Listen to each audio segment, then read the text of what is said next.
नमस्कार, मैं हूं अशोक श्रीवास्तव और आप देख रहे हैं मीडिया दस्तक न्यूज़। यूपी के अयोध्या से 10 माह पूर्व लापता हुई मुस्लिम युवती की उसके प्रेमी ने ही गला दबाकर हत्या कर दी थी। मामला थाना पटरंगा के बकौली गांव का है।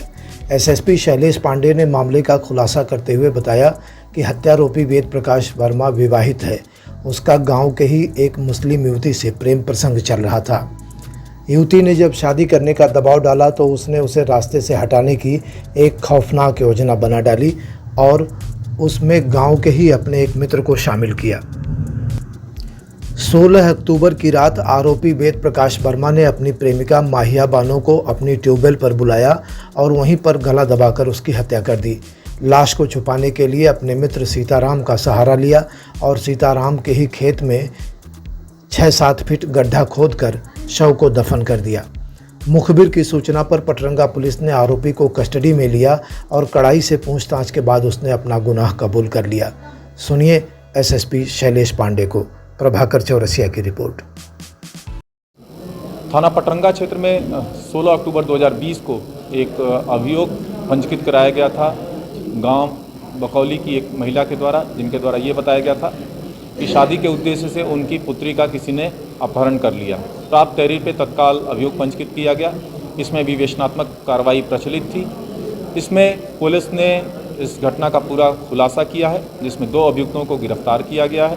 साथ ही साथ इनकी निशानदेही पर जो युवती गायब हुई थी उसके डेड बॉडी की बरामदगी की गई है और इन दोनों अभियुक्तों को गिरफ्तार करके जेल भेजा जा रहा है। बात इस तरह निकल के आई है कि जो गिरफ्तार अभियुक्त है, जो मुख्य अभियुक्त है वेद प्रकाश वर्मा, उससे जो पूछताछ हुई है उसमें जो बात आई है सामने, उसके द्वारा ये बताया गया कि उसका उस अपहृत युवती के साथ प्रेम संबंध था और वो इससे शादी करना चाहती थी, परंतु ये शादी नहीं करना चाहता था।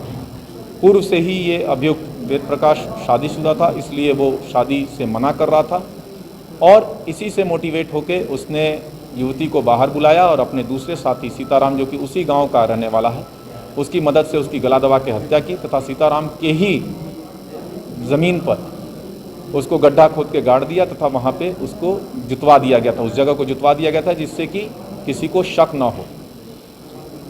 मुखबिर से पूछताछ की गई। शुरू में इसके द्वारा भ्रमित किया गया, परंतु पुलिस टीम ने बड़ी अच्छी इंटरोगेशन तथा अन्य साक्ष्यों को जब कलेक्ट किया तब इसके द्वारा पूरी घटना को कबूला गया। इसकी निशानदेही पे शव के अवशेष बरामद किए गए, कपड़े बरामद किए गए, जिसकी शिनाख्त मृतका के परिजनों द्वारा की गई है और अब इनको गिरफ्तार करके जेल भेजा जा रहा है।